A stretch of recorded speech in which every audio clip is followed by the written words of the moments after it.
Chapter 6 lines and angles.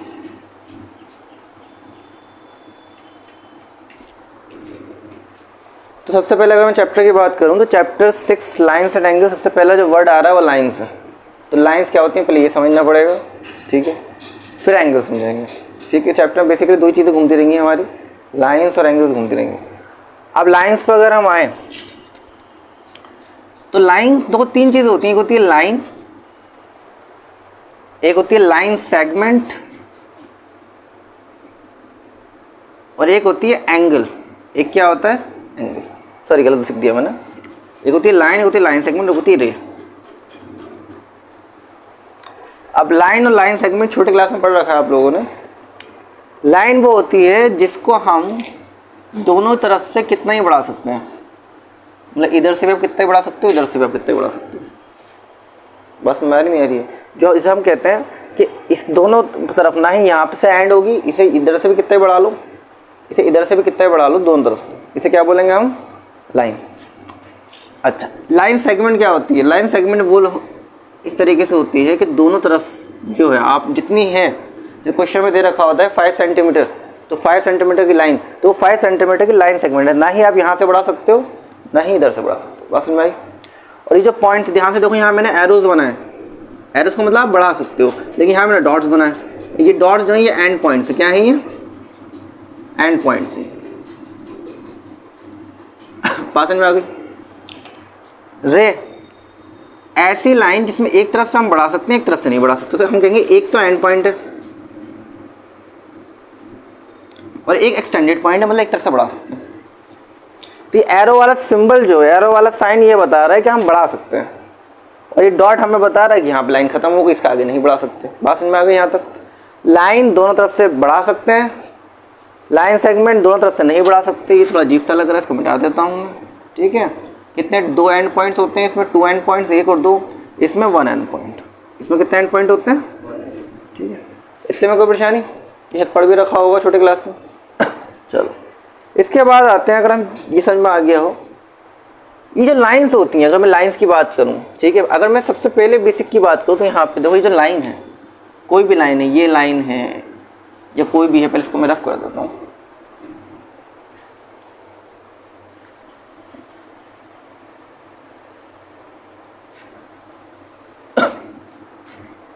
अगर कोई line है मेरे पास, ठीक है, ये लाइन सेगमेंट, लाइन या रे, कुछ भी है मेरे पास, अगर मैं इसको ध्यान से देखूं, ये बहुत सारे पॉइंट्स का कलेक्शन है, इसमें बहुत सारे करोड़ों अरबों पॉइंट लगे पड़े, ठीक है। तो मैं कह सकता हूँ कि इस लाइन को बनाने के लिए क्या चाहिए? बहुत सारे पॉइंट्स चाहिए। क्या चाहिए? बहुत सारे पॉइंट्स। अब जरा मैं पॉइंट्स के बारे में थोड़ा पढ़ लेता हूँ। पॉइंट क्या होता है, क्या बोलते हैं पॉइंट की? अगर हम पॉइंट की बात करें तो ध्यान से देखो, ये जो लाइन हमने पढ़ी, इस लाइन में क्या ऐसी खासियत थी? अगर हम ध्यान से देखेंगे, लाइन में लेंथ है, लाइन में क्या है? क्या इसकी ब्रेथ है? क्या इसकी हाइट है? तो हम कह सकते हैं line has only length, not breadth, not height. Line की लेंथ है, ना ही ब्रेथ है, ना ही हाइट है। लेकिन अगर मैं पॉइंट की बात करूं तो पॉइंट, ये पॉइंट इतना बड़ा पॉइंट नहीं है, तो सर्कल बनाया मैंने समझ आने के लिए। ये जो पॉइंट है, इस पॉइंट में ना ही लेंथ है, ना ही ब्रेथ है और ना ही हाइट है। इसी बात पे से रोक दो ये बड़ा वालों। अरे नादिया बाजी, तुमने बटन क्यों बंद कर? तो देखो पॉइंट पर अगर हम ध्यान से देखें, ना ही लेंथ है, ना ही लंबाई है इसकी, ना ही ब्रेथ है, ना ही हाइट है। बात समझ में आई इतनी? तो पॉइंट को हम कह सकते हैं कि अगर डेफिनेशन लिखूं, point has no length, no breadth और नो हाइट। लेंथ में सिर्फ, अगर मैं लाइन की बात करूं तो लेंथ है, इसमें ब्रेथ हाइट नहीं है। बात समझ में नहीं आ रही है? अगर मैं तरीके से आप थोड़ा सा एक्स्ट्रा एडवांस देखें, तो अगर मैं माई की क्या है, रेक्टेंगल पढ़ के आए हो, कभी ना कभी पढ़ा हुआ रेक्टेंगल, तो इसमें एक लेंथ होती थी और ब्रेथ होती थी। बात समझ में नहीं आ रही है? अच्छा, इसी तरीके से क्यूबॉइड भी पढ़ा हुआ तुमने, उसमें लेंथ ब्रेथ हाइट तीनों होती थी। अब ध्यान से समझो, ये जो लाइन है इसको मैं बोलूँगा, अगर मैं इसको थोड़ा सा वो पढ़ूँ, इसको बोलूँगा मैं 1 डायमेंशन। क्या बोलूँगा इसको? ये जो लेंथ ब्रेथ हाइट होती है, डायमेंशंस होते हैं। क्या बोलते हैं ना हम? डायमेंशंस। तो ये इसमें क्योंकि सिर्फ लेंथ है, 1 डायमेंशन है, इसमें लेंथ और ब्रेथ ये 2 डायमेंशन है। और आपने पढ़ा होगा क्यूबॉइड, उसमें लेंथ ब्रेथ हाइट होती है, तो वो 3 डायमेंशन होती है। तो ये डायमेंशन 3D 2D सुना होगा, 3D बोलते हैं, 3 डायमेंशन होता है। तो 3D 2D 1D क्या होता है, ये इस तरीके से ही होता है। बस में आ गई इतना, ठीक है। और अगर मैं पॉइंट का डायमेंशन पूछूँ तो पॉइंट में नहीं लेंथ है, नहीं ब्रेथ है, नहीं हाइट है, तो क्या बोलेंगे आप इसे? 0 डायमेंशन बोल सकते हैं। क्योंकि ना इसकी लेंथ है, ना ही ब्रेथ है, नहीं हाइट। ठीक है, अब इसके आगे देखते हैं। अच्छा, अब ये तो पॉइंट्स होगा, पॉइंट्स के बारे में देख लिया। अब पॉइंट्स, ज़रा पॉइंट्स के बारे में कुछ और भी देखेंगे। पॉइंट्स 2 तरीके के होते हैं।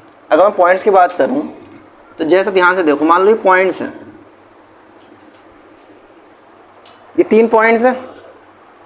ये पॉइंट्स एक लाइन में आ रहे हैं नहीं आ रहे, पहले ये बताओ, एक लाइन में आ रहे हैं नहीं आ रहे? एक लाइन में, चलो लो नीचे कर दिया थोड़ा, अब आ रहा है, ठीक है। तो ऐसे पॉइंट जो एक लाइन में आते हैं, जिन पे हम एक लाइन में उसे ढंग से बन नहीं पाई, लेकिन मान के चलो कि ये पॉइंट एक ही लाइन में आ रहा है। ये तो अच्छा आ रहा था कि बिल्कुल छुप गया।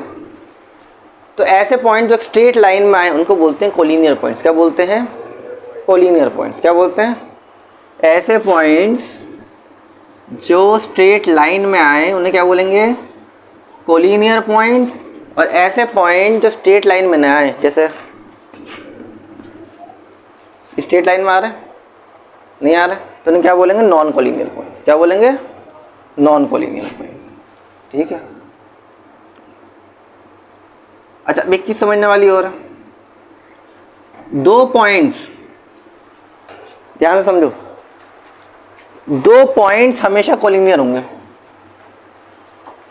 2 पॉइंट्स हमेशा स्ट्रेट लाइन में होंगे तो ना हमेशा कोलिनियर बोलेंगे। अच्छा, एक चीज और समझो, मान लो पॉइंट है यहाँ पे, मैं इससे पूछूं कितनी लाइन पास हो सकती है इससे। अगर मैं एक लाइन पास कराना चाहूँ, जैसे मान लो पास करा दी मैंने, एक लाइन पास हो गई, एक पास और हो गई, कितनी पास हो सकती है? कोई बताया काउंट करके मुझे, कितनी पास हो सकती है आदित्य? इनफाइनाइट। तो हम कह सकते हैं कि एक पॉइंट से इनफाइनाइट नंबर ऑफ लाइन पास हो सकती हैं। लेकिन अगर मैं क्वेश्चन पूछूं कि 2 पॉइंट से कितनी लाइन पास हो सकती हैं? हैं? हाँ, 2 पॉइंट से हमेशा एक लाइन पास होगी। बात समझ में आ गई? कोई परेशानी इतना? ठीक, चलो। अगर मैं एंगल्स की बात करूं तो अभी हमने एक रे पढ़ा था। क्या पढ़ा था?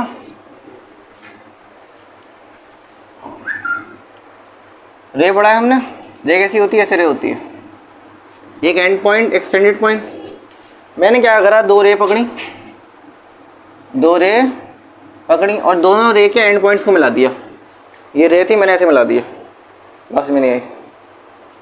एक रे को उठाया, यहाँ रखा, इसको उठा के यहाँ रख दिया, इसको थोड़ा सा घुमाया और यहाँ रख दिया, दोनों के एंड्स पॉइंट मिला दिए इसको। बात में नहीं आई? नहीं समझ में है? एक रे लिया, मतलब इसको तो मैं नहीं दिखा सकता, इस रे को उठाया मैंने यहाँ पे और इस रे को थोड़ा सा टेढ़ा करा और यहाँ मिला दिया और दोनों के एंड पॉइंट्स मिलाए।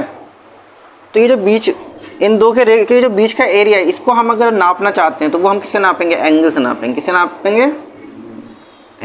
बात समझ में आ गई?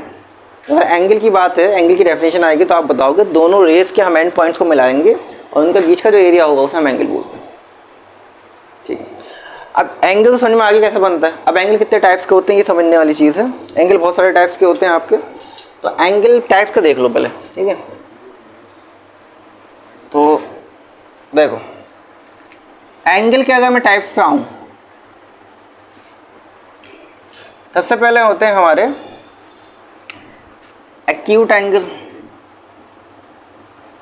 ठीक है, एक्यूट सब जानते हैं, ऐसे एंगल जो 0 से 90 के बीच में है, जैसे 10 डिग्री, 20, 20, 30, 40, 50, कहाँ तक? 89 तक। कहाँ तक? 89 तक। एक होता है राइट एंगल, ठीक है, जो 90 का होता है। राइट एंगल किसे बोलते हैं? 90 वाले को, सिर्फ 90, ना इधर ना उधर। इसका एग्जाम्पल बनाता जाता हूँ मैं। ये इस तरीके से होते हैं ये वाले 90 से बीच वाले, ये इस तरीके से होते हैं, ये बनाते रहना। फिर होते हैं हमारे ऑब्ट्यूज एंगल। फिर क्या होते हैं? 90 से 180 के बीच के, 90 से 180 के, 91 से लेकर 179 तक। ठीक है, तो ये क्या होंगे आपके, ये इस तरीके से होते हैं। बासन भाई इसमें ये बना लो। फिर होते हैं हमारे स्ट्रेट एंगल। स्ट्रेट एंगल कितने का होता है? 180 का। 180 का क्यों कह रहे हैं? क्योंकि 180 का बिल्कुल स्ट्रेट होगा। ये समझ लो, ये जैसे ये है, ये दूसरी बार रे घूमते घूमते घूमते घूमते नीचे आ जाएगी बिल्कुल इस तरीके से। तो ये एंगल 180 का हो गया। बात समझ में आई यहाँ तक? फिर आता है आपका रिफ्लेक्स एंगल। रिफ्लेक्स एंगल कौन सा होता है? जब 180 और 360 के बीच में हो, और ये इस तरीके से शो करते हैं इसको। नहीं इस तरीके से नहीं करते हैं, ठीक। जो 180 और 360 के बीच में आएगा। और इसके बाद लास्ट में होता है आपका कंप्लीट एंगल। को कितने डिग्री का होता है ये? 360 डिग्री का। इसको ऐसा बनाते हैं, देख लो, जगह नहीं थी इसलिए ऐसे बना दिया मैंने। एक एरो पे दूसरा, दोनों पूरा 360 का होता है। जल्दी कर लो। अब देखो ये तो समझ में आ गया। अब इसके आगे वाला बहुत ईजी है, वैसे तो ये भी बहुत ईजी था। अब हमें समझने, एक होते हैं सप्लीमेंट्री एंगल्स, पढ़ा है ये भी आपने छोटे क्लास में, और एक होते हैं कॉम्प्लीमेंट्री एंगल्स। ये क्या होते हैं? कॉम्प्लीमेंट्री सप्लीमेंट्री एंगल्स होते हैं। अच्छा, मैंने कॉम्प्लीमेंट्री पहले लिखना चाहिए था, सप्लीमेंट्री बाद में लिखना चाहिए था। ऐसे एंगल जिनको ऐड करके 90 है, नोट बाद में करना। ऐसे एंगल जिनको ऐड करके 90 है, जैसे 30 और 60। 30 और 60 इन दोनों का अगर मैं ऐड कर दूँ, आंसर क्या आएगा मेरा? 90 आएगा। तो मैं 30 और 60 दोनों को क्या बोलूँगा? Complementary angle. एक एंगल को नहीं बोलते कभी भी, कभी भी एक एंगल को नहीं बोलेंगे कॉम्प्लीमेंट्री। कॉम्प्लीमेंट्री एंगल्स ऐसा लगा हुआ है। ऐसे एंगल जिनको ऐड करके कॉम्प्लीमेंट्री एंगल 90 आए, उनको बोलेंगे कॉम्प्लीमेंट्री एंगल। क्वेश्चन आता है कि कभी कभी कि 60 का कॉम्प्लीमेंट निकालो, तो मतलब 60 के साथ वाला निकालो। तो हम क्या करेंगे? 90 में 60 माइनस कर देंगे, तो साथ वाला आ जाएगा 30। इस तरीके से अगर मैं और पूछूँ और 20 डिग्री और 70 डिग्री, ये भी कॉम्प्लीमेंट्री है। तो अगर एंगल चेक करने के लिए आएगा कि कॉम्प्लीमेंट्री एंगल चेक करो, आप ऐड करो। 90 आ रहा तो कॉम्प्लीमेंट्री है, 90 नहीं आ रहा तो कॉम्प्लीमेंट्री नहीं है। बात समझ में आ गई? ठीक है। सेम कहानी सप्लीमेंट्री में, बस यहाँ पे 90 आना था ऐड करके, यहाँ ऐड करके 180 आएगा। जैसे 60 प्लस 120 180 आया। 1110 प्लस 70 180 आया। तो इन एंगल्स को क्या बोलेंगे? दोनों को सप्लीमेंट्री। क्या बोलेंगे? Supplementary angles. इसी तरीके से ये भी क्या है? Supplementary angles.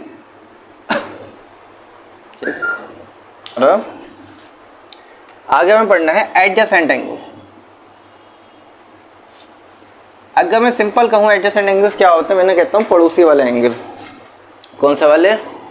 पड़ोसी वाले, एक दूसरे के पड़ोस में। जैसे फॉर एग्जांपल ये एक एंगल है, मान लो इस तरीके से, और मैंने एक ये बना दिया।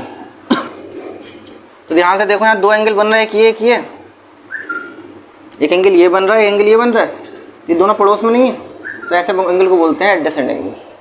जरूरी नहीं कि ऐसे ही हो।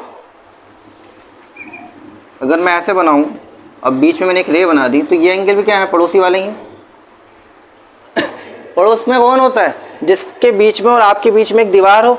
इस एंगल के बीच में, इस एंगल के बीच में ये आर्म कॉमन है। अच्छा, ये बताना मैं भूल गया, रुक जाओ, यहाँ समझ लो आप लोग। अगर ये एंगल है, ये क्या है? एक एंगल। ध्यान समझो, ये जो लाइन है जिसको हम रे बोलते हैं, एंगल केस में इनको बोलते हैं आर्म। क्या बोलते हैं इनको?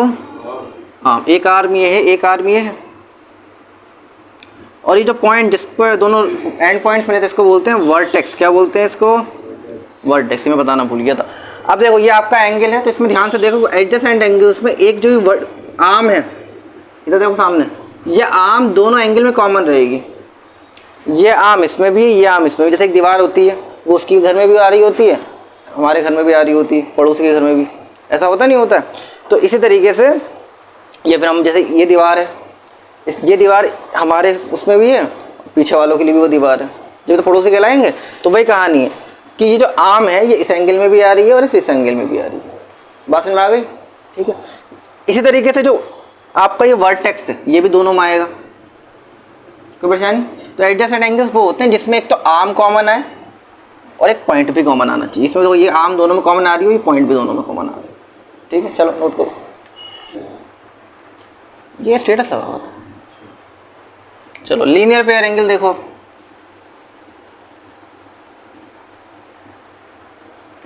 ये एंगल को शॉर्ट में लिख रहा हूँ। लीनियर पेयर एंगल अगर एक स्ट्रेट लाइन पे, एक स्ट्रेट लाइन है, ये दोनों तरफ से बड़ी हो सकती है। अगर एक रे आ जाए बीच में तो दो एंगल बन रहा है, एक एंगल ये बन रहा है और एक एंगल ये बन रहा है। ध्यान समझो, एक स्ट्रेट लाइन पे दूसरी रे आके दो एंगल बनाए हैं, ये भी एडजेसेंट एंगल है। अगर हम ध्यान से देखें तो ऐसे एंगल, अगर मान लो ये कुछ एंगल है, ये कुछ एंगल है, तो इन दोनों एंगल का जो सम होगा वो 180 होगा। बस मैं ही नहीं आई। मान लो अगर ये एंगल ए है और ये बी है, तो ए प्लस बी को अगर मैं ऐड करूँगा तो कितना आएगा आंसर मेरा? हमेशा 180। बस में नहीं आई। हमेशा लीनियर पेयर में, हमेशा लीनियर पेयर में जब भी आंसर, लीनियर का मतलब है स्ट्रेट, पेयर मतलब जोड़ा, जब भी स्ट्रेट लाइन पे बनने वाले जोड़ों के जो एंगल उनको ऐड करेंगे तो हमेशा आंसर 180 आएगा। कोई परेशानी? ऐसा ज़रूरी नहीं है। तो लीनियर पेयर एंगल, तो जब भी हम लीनियर पेयर बोलेंगे हमेशा दो एंगल बनेंगे, पेयर का मतलब दो ही होता है। लेकिन एक चीज़ याद कर लो कि अगर मान के चलो यहाँ पे मैंने एक रे और बना दी, अब तीन एंगल बन गए, ए बी और सी। तो इस केस में क्या होगा? अगर इन तीनों एंगल को भी मैं ऐड कर दूं, ए प्लस बी प्लस सी, यहाँ पे कोई ना कोई वैल्यू होगी। मैं जनरल वे में बता रहा हूँ, ए प्लस बी प्लस सी। तो उस केस में क्या होगा? एंगल, क्योंकि स्ट्रेट लाइन पे बन रहे हैं और स्ट्रेट लाइन हमने देखा स्ट्रेट एंगल 180 का ही होता है, तो उस केस में भी 180 डिग्री ही बैठेगा तीनों का सम। तो अगर आपको दो पता है आप तीसरा निकाल सकते हो, तीन में से दो पता है आपको तीसरा निकाल सकते हो, और आपको दो पता है तो आप एक निकाल सकते हो। बात समझ में आ रही नहीं आ रही? ठीक है, चलिए जिसे नोट करो इस तरीके से लिख लो, चाहो तो लीनियर पेयर ही लिख लो अभी, और इसको ऐसे भी मत लिखो, रुको अभी एक मिनट। एंगल का नाम लिखना आप लोगों को आता है? तो देखो, जैसे मान लीजिए ये एक एंगल है हमारे पास, तो मान लीजिए ए पॉइंट है, यहाँ पे ओ है, यहाँ पे बी है। मुझे इस एंगल का नाम लिखना है, इस एंगल का नाम, ये भी जूनियर क्लास में पढ़ा है आपने। तो एंगल का पहले साइन बनाएंगे, एंगल का साइन आता है, ये एल मत बनाना, बहुत से लोग एल बना देते हैं, ये एल नहीं है, ये थोड़ा सा एंगल की तरह ही साइन है, एंगल ही है छोटा सा, जो हम एंगल बनाते हैं छोटा सा एंगल। उसके बाद ये देखो कौन से पॉइंट पे बन रहा है, वर्टेक्स क्या है, वर्टेक्स को बीच में लेना, बाकी आगे इनको आगे पीछे ले लो, कहीं पे भी ले लो। इसको चाहो तो ए ओ बी लिख लो, इसको चाहो तो बी ओ ए लिख लो, लेकिन ओ बीच में ही रहना चाहिए जिस पॉइंट पे बन रहा है। इसी तरीके से अगर मैं इसका नाम लिखना चाहूँ, मैंने इसका मैं अगर नाम लिखना चाहूँ तो देखो ये है आपका, ले लिया मैंने, ये ओ पॉइंट है, ये ए पॉइंट है, ये बी पॉइंट है और ये सी पॉइंट है। तो देखो मुझे अगर ये वाला एंगल का नाम लिखना, कोई बताएगा मुझे इस एंगल का नाम क्या होगा? ए ओ, ये बीच में आएगा बी, ये ओ बी आ गया, और इस एंगल का नाम क्या होगा? हाँ, एंगल बी ओ सी। बी ओ सी भी लिख सकता हूँ, सी ओ बी भी लिख सकता हूँ, बता चुका हूँ, ओ बीच में आना चाहिए। सेम कहानी यहाँ पे, ए ओ बी भी लिख सकता हूँ, बी ओ ए भी लिख सकता हूँ, और इन दोनों एंगल को मैंने ऐड करा तो मेरा आंसर हमेशा क्या आएगा? 180, 180 डिग्री। कोई परेशानी? ये लीनियर पेयर एंगल, नोट करो। चलो अब देखो, इसके बाद आपका है, इसके बाद है वर्टिकली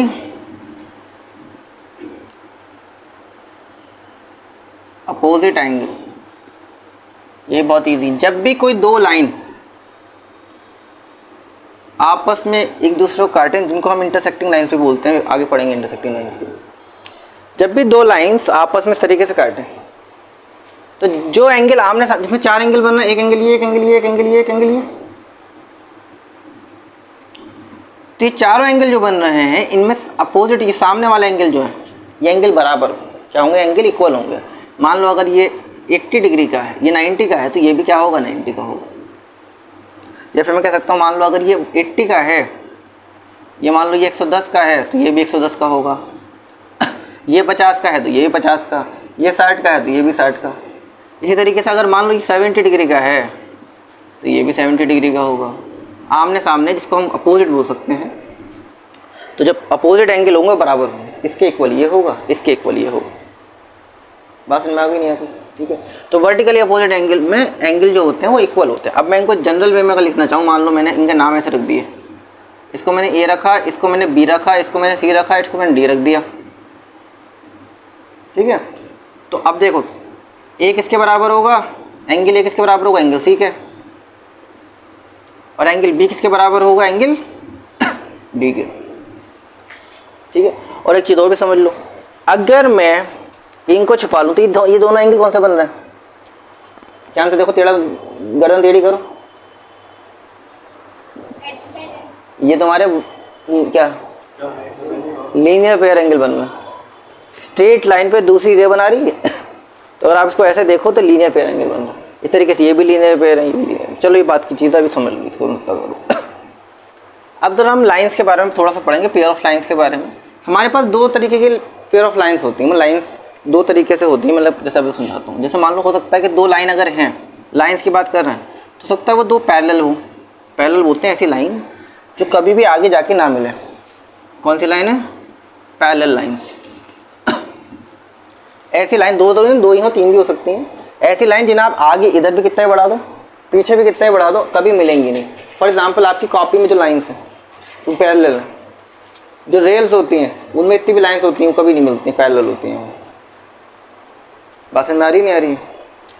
इस तरीके से अब आप कहोगे सर वहाँ तो मिल जाती हैं, कुछ लाइन ऐसे आती हैं और फिर ऐसे आती हैं, रेल्स की बात कर रहा हूँ मैं, तो वैसे आके ऐसे मिल जाती हैं। लेकिन आप कभी नोटिस करो, ये और ये मिली हैं, ये कभी नहीं मिलेंगी, ये ऐसे की ऐसी चलती रहेंगी, ठीक है। मतलब अगर दो ये हैं, मान लो यहाँ से ट्रेन आई और चली गई, लेकिन ये आपस में क्या ये मिली, अगर ये मिल जाएंगी तो फिर जो भी ट्रेन में बैठे होंगे सब ऊपर वाले से मिल लेंगे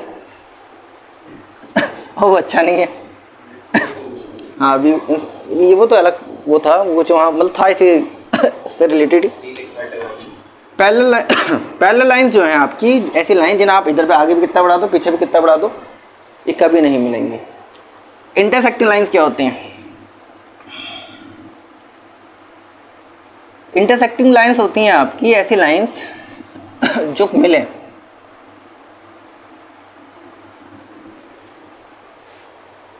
अब सवाल बनता है, इंटरसेक्टिंग लाइन जो मिलेंगी एक पॉइंट पे, पैरेलल लाइन जो नहीं मिलेंगी।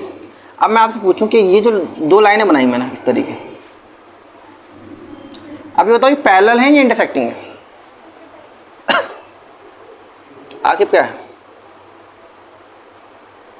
ये जो दो लाइंस मैंने बनाई हैं ये पैरेलल है इंटरसेक्टिंग? क्या है, क्या है, क्यों इंटरसेक्टिंग है, क्या है इंटरसेक्टिंग है? तो क्यों इंटरसेक्टिंग है? आगे इनको अगर हम बढ़ाएं तो ये आगे जाके मिल जाएंगे। इन्हें आप आगे कितना बढ़ा दो ये कभी नहीं मिलेगा। बस इसमें आ गई, ठीक है।